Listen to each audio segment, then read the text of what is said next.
Dorje Shugden's 2022 Losar advice.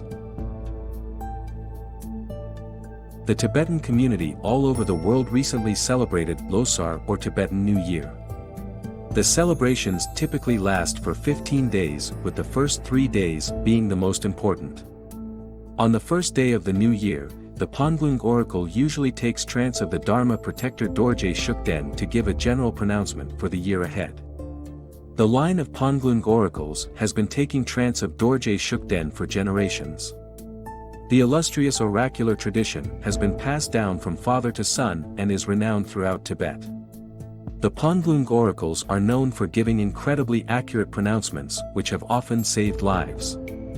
In fact, one of the best-known examples is when the 6th Panglung Oracle saved the life of His Holiness the 14th Dalai Lama.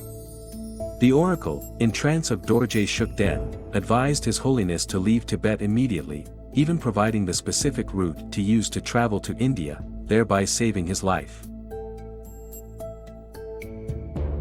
The Panglung Oracle takes trance of many Dharma protectors. However, they are most famous for taking trance of Dorje Shugden. Amongst the pantheon of Dharma protectors that enter the oracles, Dorje Shugden is unique in his ability to remain in an oracle for an extended period of time. During such trances, which can sometimes last hours, Dorje Shugden gives teachings, predictions, advice, guidance and blessings. No other Dharma protector is known to give teachings while in trance of an oracle.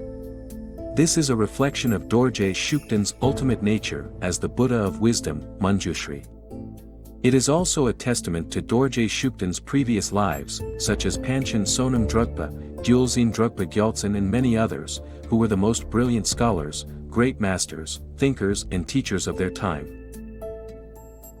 The great protector Dorje Shugden was invoked to take trance on the morning of March 3, 2022. He was requested to give teachings which were translated below. About this year's pronouncement. At first glance, Dorje Shugden's pronouncement seems shorter and more concise than those made in previous years. After extending his usual greetings, the protector begins by reminding us to make offerings and generate merit, as this is the manner in which practitioners should celebrate significant events. Dorje Shugden also reminds us to generate a more altruistic motivation beyond just helping those closest and dearest to us. He advises us to generate the aspiration to benefit all sentient beings, as this is what truly makes our aspirations virtuous. Dorje Shugden then spoke a little about the preciousness of our current human rebirth and that we should contemplate how rare it is to meet the Buddha's teachings and even rarer to come across Lama Tsongkhapa's lineage. At this point, Dorje Shugden spoke about how Lama Tsongkhapa reorganized Buddha's teachings to make them more accessible to practitioners. This in turn made it easier for us to practice and attain better rebirths again and again, especially a precious human life. With this statement, Dorje Shugden reminds us to study teachings such as the Lam Rim and the 3 principal aspects of the path. Both of these teachings are the sacred legacies of Lama Tsongkhapa that enumerate the spiritual journey towards enlightenment in a graduated, step-by-step manner. If we contemplate and practice these, they will definitely lead to a favorable rebirth as a human being to again continue our spiritual journey. Dorje Shugden then specifically addressed lay practitioners who engage in worldly pursuits and advises them not to neglect practicing the Dharma. Knowing that lay practitioners will definitely engage in such pursuits, Dorje Shugden advises that although everyone looks for happiness, if we indulge in non-virtuous actions, we only create the very causes for our own suffering.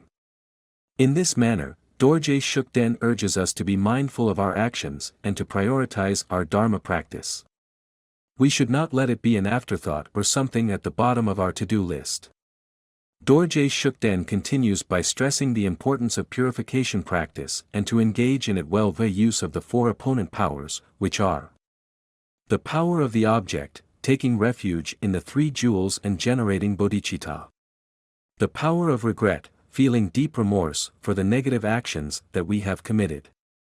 The power of remedy, engaging in purification practices such as Vajrasattva or the 35 confessional Buddhas, which effectively purify negative karma. The power of resolve, developing the strong determination not to repeat negative actions. According to Dorje Shugden, smaller negative karmas can be completely purified by purification practices. We will not experience their effects.